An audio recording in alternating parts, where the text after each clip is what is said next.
panahon ito. May napapalitaan pa nga po ako. Nagot, may kulong ang mga dapat ay kulong at ibalik sa taong bayan ang pera nila natin. Tayo mga taxpayer, mga kapuso ito, araw-araw na lang. Linggo-linggo na lang.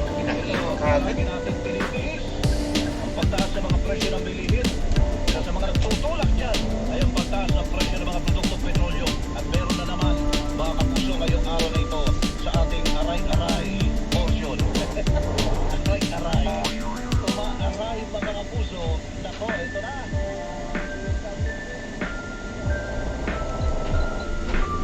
Ang pasanin ng mga Pilipino sa patuloy na pagtaas ng bilihin. Ayon kay Barsaga, layo ng panukala na mabigyan ng financial freedom ang mga mahihirap at middle class upang mas magamit nila ang kanilang kita sa mga pangunahing pangangailangan ng pamilya. Iginiit ng kongresista na bagamat mahalaga ang buwis para sa mga programa ng pamahalaan, dapat ding pag-isipan kung saan ito mas makatarungang kunin. Matatandaan una ng iminungkahi ni Batangas 1st District Representative Yolanda Limiste na ibaba sa 10% ang VAT bilang alternatibong hakbang upang mapagaan ang gastos ng mga manini. Pagkakunan ng report mga kabigata, sa senador tinawagan sa DTI na PCCE ang mandatory trust fund requirement para sa online traders. Ang Pagkakaan Cortez, Senary Gadamo. Umapelang si Senator Aquino sa Department of Trade and Industry na nagbibigay ng PCCE ng requirements para sa online businesses na magkaroon ng trust fund. Ang trust fund Ganda ng takbo. sa isang digital watch. Tiyamong mo. Binibigay sa mga legitimate na online businesses na pumasa sa mga Dami mo pang tae. sa online consumer protection. Karakal mo takla. Mila ko yung sakit mo dyan. Ng trust fund. Masisingit yan mo. Loko, puro yung takla. Dagdag pa niya mainam din na gawin Eh, loko rin. Magmotor, mimingat lang. Ba't siya makainom yan ka magmotor? Registration fee na dapat bayaran ng mga online traders. Samantala sa kabilangan ng pananawagan ng senador sa DTI ay nilinaw naman niya na hindi siya puno sa anumang pagkilos para mapalakas ang consumer protection. Bagamat mahalaga raw na matiyak na naayon ito sa batas ay sa pulisya umiiral. In the heart of changing lives, ako si Brigada Ann Cortas na 105.1 Brigada News FM Manila, News News of 40. Ano na yung pagkagawa ng Bisira ng PNP sa pinigting na paglaban sa news firearms. Pagkakap Austria, Libre Gadamo. Mula January 1 hanggang October 2 ngayong taon, umabot na sa mahigit 200,000 mga pamilya ang naartista. mo ang isa na nakakaya. Karoon na. Sa higit 7,000 katao ay nag-aaresto ng Philippine National Police dahil sa illegal na pagmamahali ng armas sa mga halos 8,000 mga barilang militarong ismuko bilang bahagi ng pinigting na kampanya ng pulisya laban sa music firearms.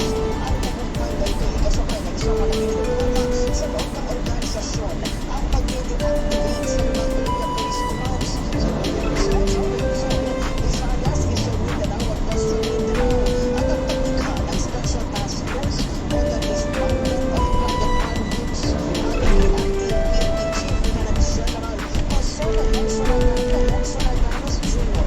Ang labor magbigay ay resulta sa ating Memorandum Circular na katag sa pamamagitan ng Pangulo para sa cleaner and mission-focused na provisions na nakatuon sa pagsugpo sa private armed groups at pagbawas ng karahasan sa mga Karinglada ni.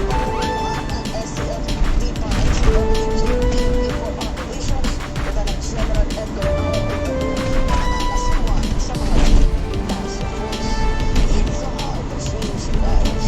Ako, si Brigada Austria, ng 105.1 sa 5 at 10 sa News News Authority.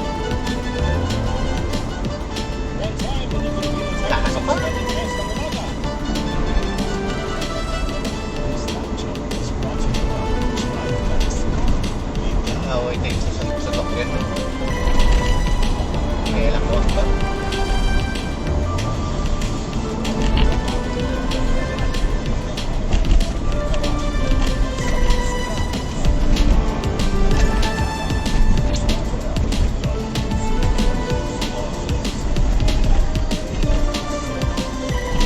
tabalo. Tabalo kaya kayo.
Makabagong tunay na radyo. Tunay na radyo.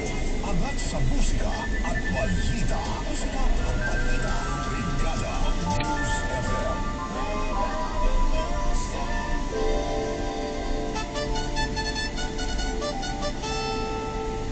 Real time, the new Filipino time. Alas 6:27 ng umaga. Kargado nga ang umaga nyo kapag nakatutok sa Balat Brigada. Balat Brigada!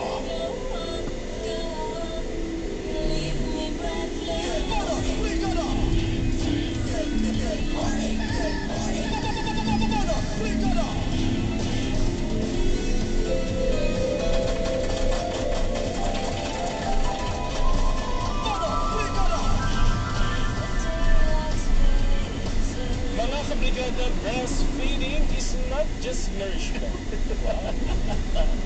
It's not just nourishment. Breastfeeding. Wow! Kaya palagi ko lang tayon. Bakit yung mga mamas natin, I'm sure, na mga palintang ngayon dahil paborito ka tapos sa bagay. The phone, diba? It's about the love, care, and connection between a mother and her child. Of course. Diba? Kaya ikaw, mami, huwag na magdalawang isip na i-breastfeed si baby. Diba? Kahit ako, diba, mas prefer this breastfeed. Talaga. Pero hindi tayo pupuntingin. Alam mo, meron mga bata mga bata nasa baby, gatas, toddler, gatas. Pagdating ng mga mga 5 years old, ayaw ko. Diba? Chocolate milk na lang. Meron iba naman na kahit 5 years old na gagatas yung gatas. Baka grade 1 na nagagatas pa. Iba-iba na sitwasyon. Pero ako talaga, hindi ako nagagatas. Siguro naggatas ako nung nasa toddler pa ako. Pero nung paglaki ko, Just one touch and then nasa ng gatas. happens every time that I go.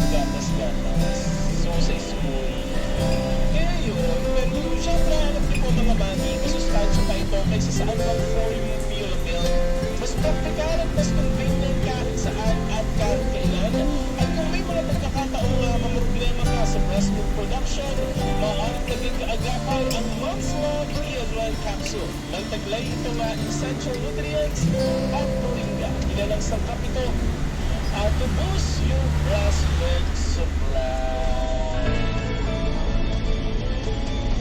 Come At sa on. mga kabineta, Moms na BS1 multivitamin capsule na rin pamalang kanina ng bawat ina, sunod pa rin ang pangarap ng inyong mga anak. And starting now, at may point na kaamay sa Pampanga.